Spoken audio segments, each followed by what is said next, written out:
咳嗽有黄痰是什么原因？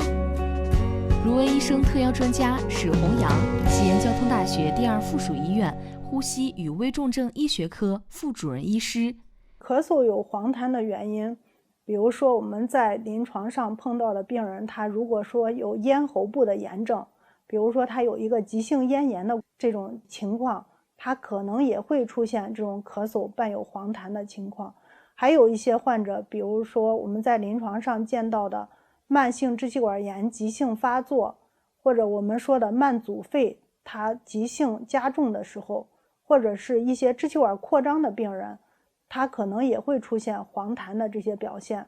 如果说黄痰的时候，我们经常会去建议患者做一下影像学的检查，或者是给他进行一下痰培养，看他这种痰里面主要是哪些细菌，这样子的话有助于我们去选择合理的抗菌素的使用，避免抗菌素的滥用。对于这种有黄痰的患者来说，特别是像支气管扩张的病人，因为他经常可能有黄痰的表现，所以我们要让他去鉴别一下，他属于一个急性加重呢，还是他日常跟平时变化不大。如果说他出现了急性加重的表现的话，我们可能就要相应的去使用抗生素来进行治疗。